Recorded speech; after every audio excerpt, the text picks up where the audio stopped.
Bonjour aux entrepreneurs qui veulent commencer leur activité ou qui l'ont déjà commencé. Je suis Sébastien Ribert, expert comptable dans le cabinet Excom Conseil. Je lance une série de vidéos pour vous aider à trouver la forme juridique qui vous correspond. Dans cette 6e vidéo, nous allons approfondir la forme juridique de la société par action simplifiée unipersonnelle, la SASU.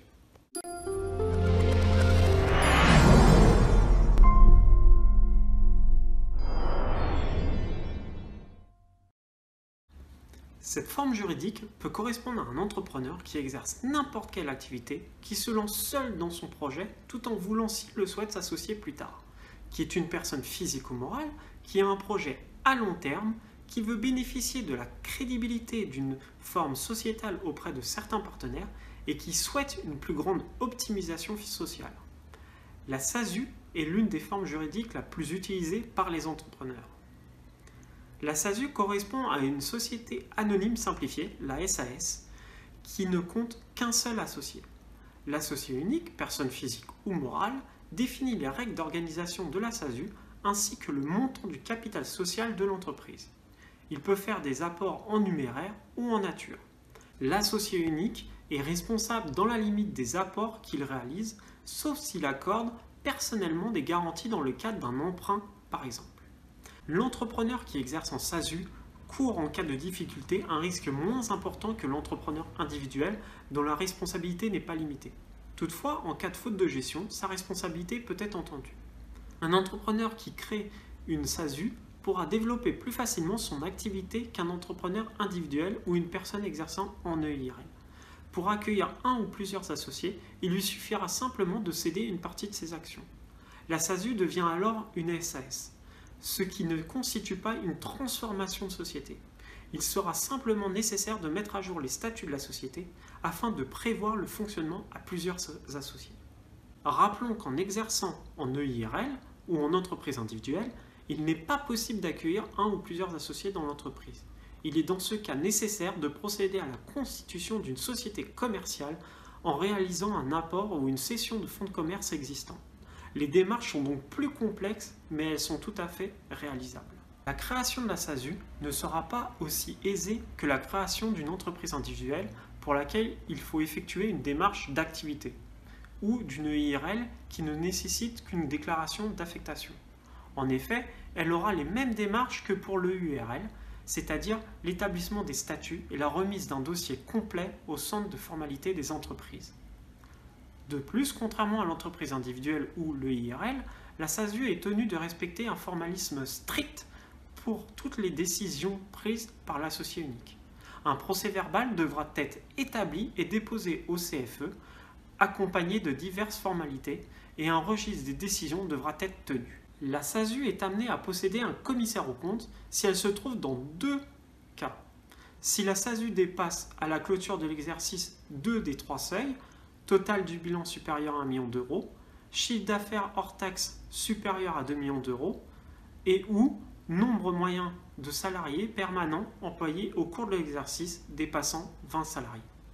Le deuxième cas, si la SASU contrôle une ou plusieurs sociétés ou si elle est contrôlée par une ou plusieurs sociétés. Passons à la comptabilité de la SASU. La SASU est automatiquement à l'IS. Elle tient une comptabilité sous le régime normal ou simplifié. À la clôture de chaque exercice, vous devez établir des comptes annuels, bilan, compte de résultats et annexes. Dans les 6 mois qui suivent la date de clôture de l'exercice, vous devez approuver les comptes annuels.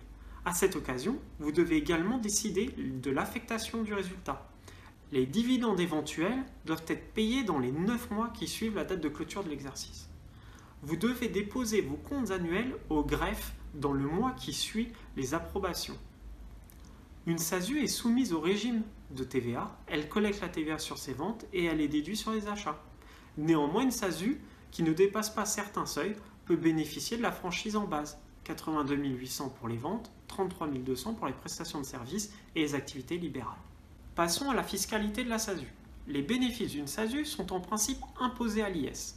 En créant une SASU, l'entrepreneur opte automatiquement pour une imposition des bénéfices à l'impôt sur les sociétés. Il ne sera donc pas, contrairement aux entreprises individuelles EURL et EIRL qui n'ont pas opté pour l'IS, imposé personnellement sur les bénéfices réalisés par la société. Néanmoins, Une disposition permet à la SASU d'opter pour le régime des sociétés de personnes. Pour pouvoir y prétendre, l'entreprise doit remplir certaines conditions. Avoir maximum 5 ans d'ancienneté au moment de la demande, exercer une activité commerciale, artisanale, agricole ou libérale, avoir un chiffre d'affaires ou total de bilan inférieur à 10 millions d'euros, avoir moins de 50 salariés et ne pas être coté. L'option doit être demandée auprès du service des impôts responsable du dossier dans les 3 mois suivant le début de l'exercice de la SASU. Il s'agit d'une option qui ne peut être demandée qu'une fois et qui ne peut durer sur plus de 5 exercices consécutifs.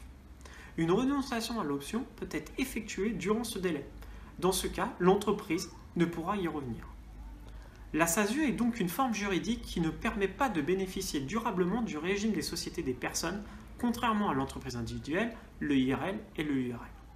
Passons maintenant au régime social de la SASU. Le président d'une SASU est affilié au régime général de la sécurité sociale, dite salarié, dès l'instant où il perçoit une rémunération, qu'il soit associé ou non. Pour l'entrepreneur qui a créé seul son entreprise, il s'agit de l'unique statut juridique qui permet une affiliation du régime général. Le président de la SASU bénéficie d'une protection sociale identique à celle des salariés affiliés au régime général de la sécurité sociale. Il profite également, à revenu équivalent, d'une meilleure assurance vieillesse que les travailleurs indépendants. Cependant, à la rémunération équivalente, le président paiera 70% de cotisation, contrairement au gérant majoritaire qui ne paiera que 43%. Compte tenu de sa qualité de mandataire social, le président de la SASU ne peut bénéficier de l'assurance chômage. En l'absence de rémunération, la société ne doit pas payer de cotisation sociale minimale, contrairement aux travailleurs non salariés. Dans ce cas, le président de la SASU n'est toutefois affilié à aucun régime de la sécurité sociale au titre de ses fonctions, ce qui est très avantageux en cas d'indemnité perçue par Pôle emploi dans le cadre de l'aide à la création d'entreprise. Enfin, les cotisations sociales du président associé unique de la SASU sont uniquement calculées sur la base de ses rémunérations. Les dividendes qu'il perçoit ne sont pas assujettis aux cotisations sociales, peu importe leur montant, ce qui constitue un réel avantage par rapport aux travailleurs indépendants. Il existe donc une différence majeure au niveau du régime de sécurité sociale entre un président associé unique d'une SASU, qui est dirigeant à 6 000 salariés, et un gérant associé unique de URL ou entrepreneur individuel, ces derniers étant affiliés au régime social des indépendants. Passons maintenant au bilan de la SASU. La SASU est une forme juridique qui présente beaucoup d'intérêt pour les créateurs d'entreprises qui se lancent seuls dans leurs projets. Il y a responsabilité limitée, arbitrage possible entre les rémunérations et les dividendes, absence de cotisation sociale sur les dividendes et en l'absence de rémunération, protection sociale du régime général de la sécurité sociale, possibilité d'accueillir facilement un ou plusieurs associés. En contrepartie, la SASU est un statut juridique dont le fonctionnement est moins souple qu'une entreprise individuelle, étant donné qu'il s'agit d'une société commerciale. De plus, l'affiliation du président de la SASU au régime général de la sécurité sociale coûte plus cher en cotisation sociale qu'une affiliation au régime social des travailleurs indépendants, sur une base de rémunération identique. Voilà, j'espère que cette 6e vidéo vous aura plu. Vous retrouverez tous les liens nécessaires dans la description de la vidéo. N'hésitez pas à laisser un commentaire, à cliquer sur le pouce bleu et à vous abonner afin d'être automatiquement averti lors de la prochaine vidéo. Au revoir.